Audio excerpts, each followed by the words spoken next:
So the lead code problem we are going to understand now is called redundant connections. This is one of the most popular questions in my opinion. Why? Because we are going to be dealing with graphs. On top of it, we are also going to be learning about the trees, a data structure, and we will learn a new data structure called disjointed set union. So this problem contains two of the most popular data structures that we already know, and one very popular method that can come in handy in all sorts of different cases. So let's understand what this problem statement is asking us to solve. First, we are given the difference between a tree and a graph.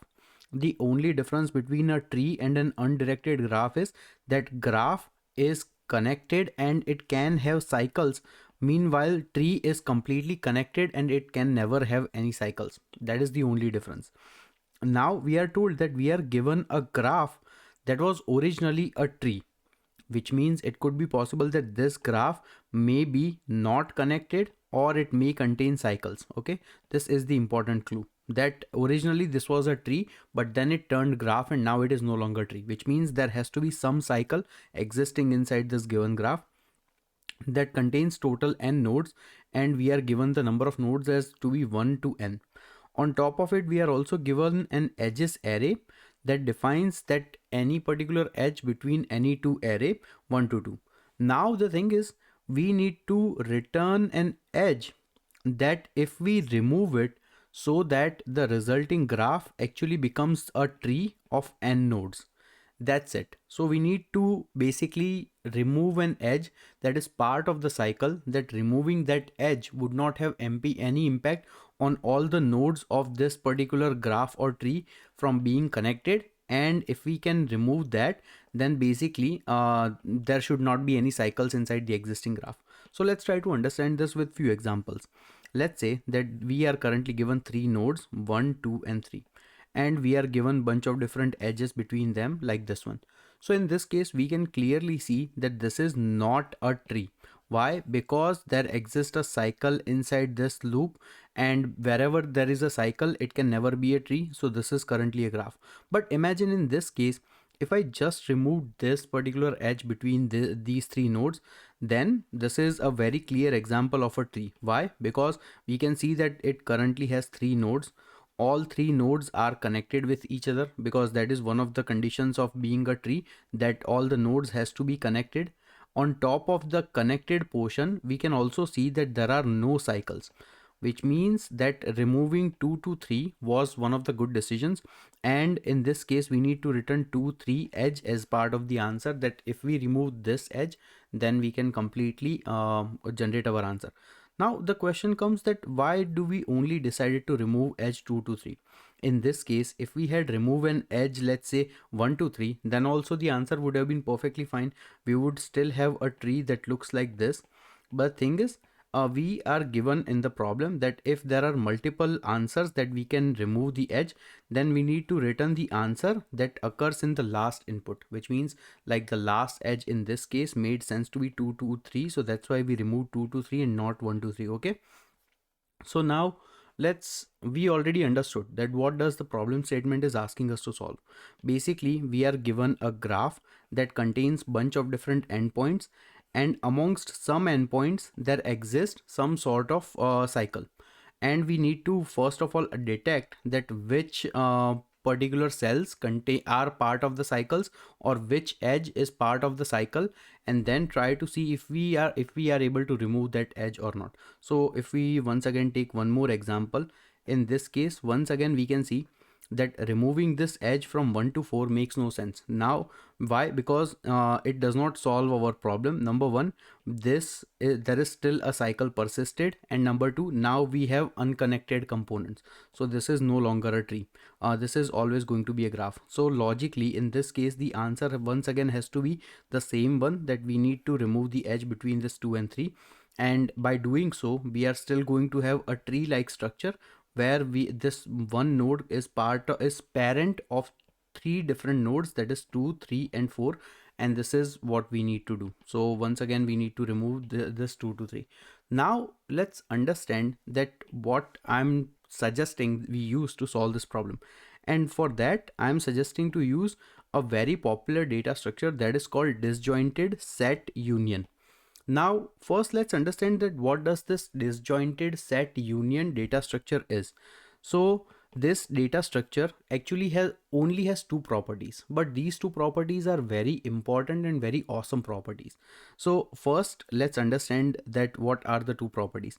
Basically, disjointed set union allows us to create a groups of set, and that's it. So it can show us that if we have like bunch of different objects or values, it can show us that that particular object belongs to which group. And if we provide two different objects, it can say that whether those two objects are part of the same group or not. So let me explain it to you, then it would make more sense to you. Let's say, so I mentioned that this disjointed set union works with two methods. First method is a find method, where if you provide in some value, then it can say that this value belongs to which group. Okay. On top of it, second one method is a merge method. So for the merge method, basically, if you provide two distinct data structure, like two distinct objects that belongs to separate groups, then it merges into one common group. So let's see how it works. Let's say that currently I have these three nodes that are part of this one particular group. Okay. And let's say that I have these two nodes that are part of this second separate group. Typically in a disjointed union set, all the nodes are typically represented by some node that is currently present already inside that particular group. So let's say we randomly select that this one is the leader or the representative of this entire group. So we will call this as a group 1. Okay, that every single node that is currently present is being represented by this value 1, so we can call this as group 1. Same way over here, the representative is this value number 4, so we can call this as group 4, where every single node is being represented by group 4. Now we know that we can do two methods. We have the find method and we have the merge method. So let's say that if I try to do a find method and if I try to find value number 3, so if I try to find value number 3, all I am going to get in the return is that this value number 3 is part of this group 1. So in the answer, I would only get value as group 1 and in the return. Why? Because all of these nodes are represented by their parent node or by their representative, and representative in this case becomes like the parent of all the nodes that are part of this particular group. Same way, if I try to do a find operation and if I want to find value number, let's say 5, then in this case the answer we are going to get back is going to be group 4, because this value number 5 is part of this group 4. Now let's say that we wanted to do a merge operation. So the moment we do merge operation between group 1 and group 4, then both of these are going to be merged into one single set, one common set. And how it is going to operate? Number one thing, this property is going to remain as it is. Now we have two options, which who is going to be the representative from 1 to 4, either 1 or 4. We can pick whoever we like. So let's say that in this case we decide that representative is going to be 1 of this common jointed group. So how this group is going to look like, that 1 is the representative. It already had values 2 and 3, so it is going to continue to have values 2 and 3 that represents or who has parent value as 1. But same way, now we are also going to add one more node 4, whose parents or representative is now going to become value number 1. And for this value number 5, it is still going to have 4 as one of its parents. But now for this newly created group, if we try to find that any particular character, let's say if we want to find value number 3, then for value number 3 we are going to say that value number 3 is part of group 1. So in the answer we are going to return the value as group 1. Same way for value number 5, if we try to do that, in this case once again we are not, previously we were returning value number 4, but remember now value number 4 is also being represented by value number 1. So once again for value number 5, the same property is going to be inherited to value number 5 as well. And now for value number 5, we are also going to say that this is part of group 5. So this is the whole concept of a disjointed set union. But the thing is, why the hell am I explaining you this concept? What purpose this serves us? Now let me show you that how we can use this method to actually solve our problem and very effectively find or detect that whether there exists a cycle inside any particular graph or not, or cycle does not exist. And remember, whenever you have to find a cycle in an undirected graph, then this is a very popular method in order to do this one. So not only we are learning about the redundant connection lead code problem, we are also learning a new method, a new algorithm, a new data structure with our existing tree and graph data structure. And that's why this is a beautiful problem. Okay. So coming back to the solution. Now remember the problem statement that we needed to find that amongst these three nodes, let's say that if there exists a cycle, like amongst these four nodes, we don't know where the cycle exists. If there exists a cycle, we will need to remove the node that is causing the cycle, or sorry, remove the edge that is causing the cycle. And once we find that, we need to return that as part of the answer. So let's say that currently we are given these four nodes, okay? And we are being told that these are the edges we are currently given. So what we can do is, currently we can create four separate groups, and these groups are not connected with each other. So if we create four separate groups, how it is going to look like? We will have a group 1, we will have a group 2, we will have a group 3, and we will have a group 4. Currently these four groups are not connected with each other. So we can actually have a disjointed union set that is currently present, that represents that for every single node, who is the representative or who is the parent of that particular node. So if we want to define that, currently we can have a parent array, let's say, and for every single node we will try to define that who is currently the parent of that particular node. So since this one is being represented by its own, so the parent is going to be 1. Same way the parent for this one is going to be 2. Same way the parent for this one is going to be 3, and so on and so forth. So currently all of these four nodes are unique on their own. They don't share any parents so far. Now what we are going to do is we currently have four edges that we need to deal with, and let's mark these four edges. So the first edge is 1 to 4. Same way second edge is 1 to 2. The third edge is 1 to 3, and fourth edge is 2 to 3. Okay.